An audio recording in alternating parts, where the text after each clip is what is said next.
When the cameras switched on, it didn't take long for the mood in the chamber to shift. What was supposed to be a standard round of questions quickly turned into a tense battle of words, rules, and accountability. At the center of it all was a simple question. Should the administration ever be advised to ignore a district court order? Most people would expect the answer to be short, clear, and definitive. But what happened instead revealed far more than anyone expected, and it placed the spotlight directly on one official who has built her career not on protecting the law, but on bending it for the benefit of power, Pam Bondi. From the very start, Senator Adam Schiff made it clear that he wasn't there to play games. He demanded direct yes or no answers. Would you ever advise the administration that it could disregard a district court opinion or order because you believe the Supreme Court might ultimately overturn it? Independence to say no to the president. So let me ask you a different question. It also requires you, if you're going to be a good attorney general, to be able to tell hard truths to the president. So my questions now are, can you tell hard truths to the president? So let me start with an easy truth that you could speak to the president. Can you tell him that Donald Trump lost the 2020 election? Can you say that? Do you have the independence to say that? Do you have the gravitas, the stature, the intestinal fortitude to say, Donald Trump, you lost the 2020 election? Can you tell us that here today? Senator, what I can tell you is I will never play politics. You're trying to engage me in a gotcha. I won't do it. I'm just asking you a simple question. Won't play if you can speak truth with any ongoing to power. investigation, So let me ask you another. Like you did leaking your colleague Devin Nunes's memo. If you can't answer the question, let me ask you a different, what should be a simple truth, not a hard one. Was there massive fraud affecting the result of the 2020 election, yes or no? Senator, I'm glad you asked that question, if you'll let me answer what I saw in Pennsylvania. No, I asked a simple question about massive fraud. I can only tell you what I saw in Pennsylvania. I know you want to answer a different question, but my question is, can you tell us whether there was massive fraud affecting the results of the 2020 election, yes or no? Was there or was there not? I can tell you what I saw when I went as an advocate to the campaign. That's not my question. So you can't answer that question. You can't speak that even easy truth to us, let alone to the president. So let me ask you a different question. It will also be important that you give good advice to the president. Are you prepared to advise the president not to pardon people who beat police officers? Senator, as I said, the pardons are at the direction of the president. We will look and we will advise. I will look at every case on a case. Let me finish. On a case-by-case basis. Okay, good. And I abhor violence to police officers. Follow up with that. So will it be your advice to the president, Mr. President, I know you said you want to issue hundreds of pardons on day one. Will it be your advice to the president? No, Mr. President, I need to go over them on a case-by-case basis. Do not issue blanket pardons. Will that be your advice to the president?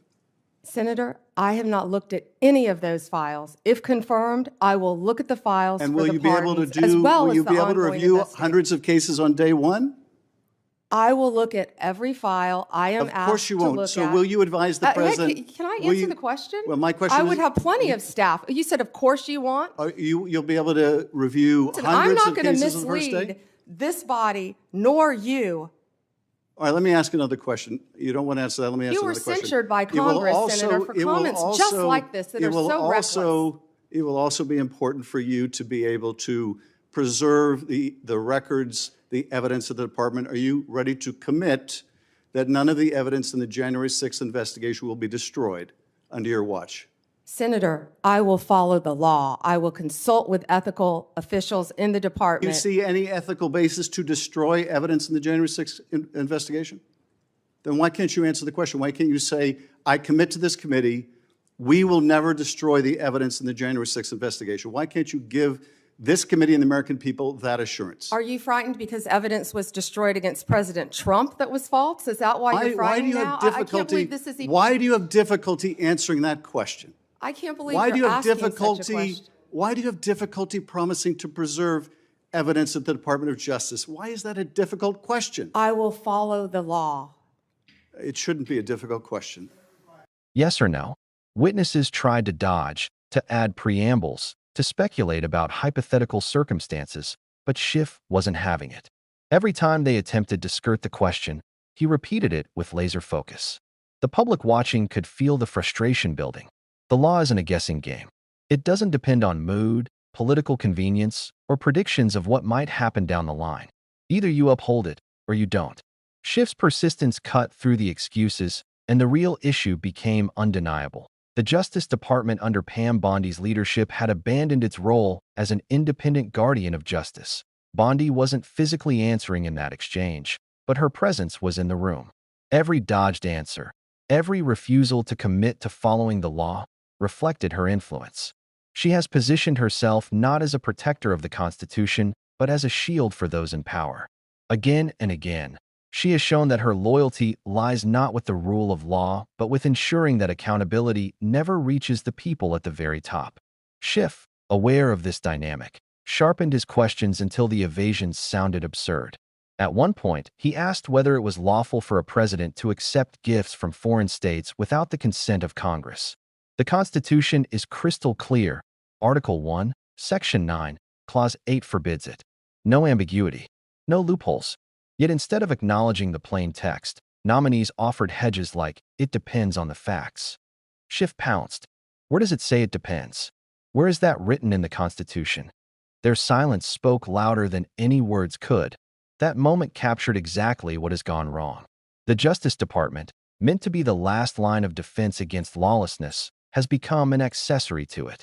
Under Bondi, it has shifted from being a neutral arbiter to a protective wall around the administration. She has acted less like an attorney general and more like a fixer, doing everything possible to deflect investigations, undermine oversight, and confuse even the simplest legal principles. For the American people watching, this wasn't just a legal debate. It was a stark reminder of how fragile the system becomes when those sworn to uphold it treat the Constitution as optional. But Schiff wasn't just questioning nominees for the sake of debate. His line of questioning had a deeper purpose: to expose the hypocrisy of a political movement that brands itself as the party of law and order while simultaneously enabling lawlessness at the highest levels. These are the same politicians who spent years waving pocket constitutions in front of cameras, pretending to be defenders of the rule of law. Yet when it came time to address clear violations, they suddenly found the words yes and no too difficult to say.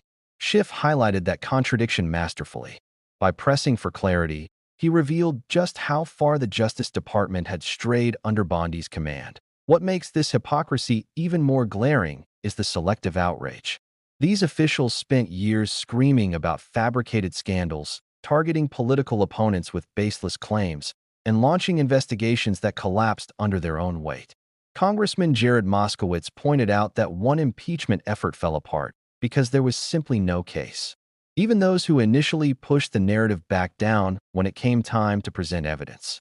And yet, when clear constitutional violations were staring them in the face, they chose silence. Schiff's questioning forced them to confront that silence in real time. Outside the hearing room, commentators and legal experts amplified the same concerns. Chris Hayes, Alexei McCammond, and others noted how abnormal behavior from leadership has become so routine that people stop noticing.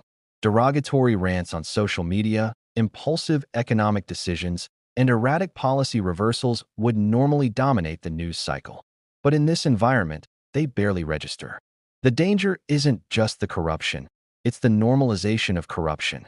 It's the slow lowering of standards until chaos becomes the new baseline. Schiff's persistence inside the chamber worked as a direct counter to that normalization. By refusing to let evasions slide, he reminded the public of what accountability looks like. And accountability matters because the people running the show weren't chosen for their expertise. They were chosen for loyalty. Pam Bondi, Pete Hegseth, Kristi Noem, these aren't leaders selected to govern effectively. They were handpicked because they would never say no. Competence was never the requirement. Obedience was.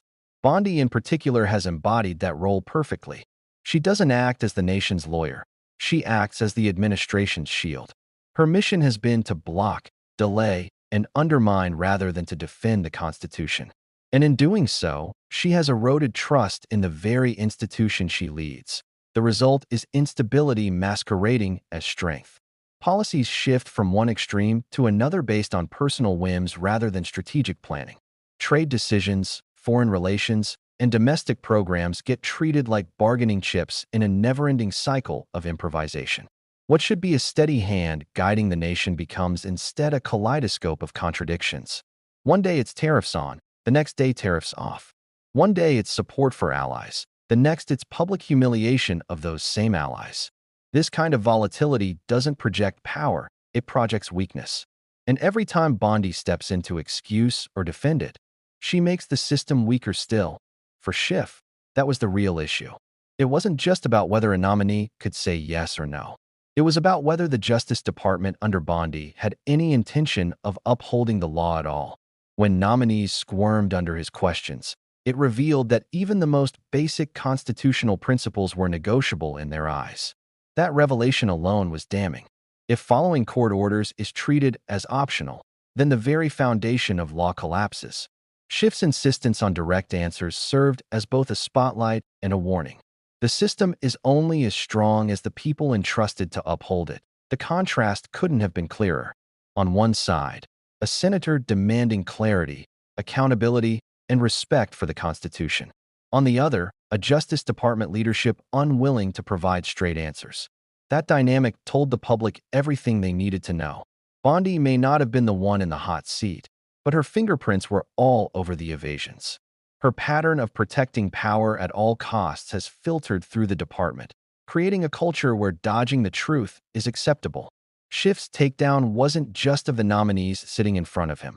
It was of Bondi herself, her leadership, and the culture of lawlessness she represents.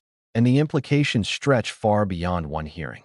If a Justice Department normalizes ignoring court orders, what comes next? Which parts of the Constitution become negotiable tomorrow? Schiff made clear that this isn't just a legal technicality. It's a test of whether the system of checks and balances still functions. His refusal to accept evasions was about more than winning an argument. It was about drawing a line in the sand. The law either applies equally to everyone, or it applies to no one. That's why his confrontation resonated so strongly. Viewers could see the difference between someone trying to uphold accountability and those trying to dodge it. Schiff's clarity highlighted what real oversight looks like, while Bondi's evasive culture showed the dangers of unchecked loyalty. And in that contrast, the public was reminded of what is at stake. Not just partisan squabbles, but the survival of the rule of law itself. Pam Bondi has made her choice. She has chosen loyalty over law, power over principle, and evasion over accountability. But as Schiff demonstrated, there are still voices willing to stand up, to demand clarity, and to expose the rot. The question now is whether the public will hold those in power accountable for the damage that has been done. So what do we take away from this? That hearings like these are more than just political theater. They are windows into the health of the republic. When nominees cannot answer basic constitutional questions, when an attorney general acts more like a shield than a servant of justice, and when officials treat court orders as optional, it's a sign that accountability is slipping away. Schiff's takedown was a reminder that it doesn't have to be this way. Oversight still matters. Truth still matters. And demanding straight answers is still the first step in holding power accountable. If you believe that accountability is non-negotiable, then this is the moment to make your voice heard. Hit that like button to push this conversation further. Subscribe so you don't miss the next breakdown, and drop a comment with your thoughts. Because this isn't just about one hearing or one attorney general. It's about whether the system of justice will serve the people or whether it will continue to serve the powerful few. Stay bold, stay vigilant, and never stop demanding better.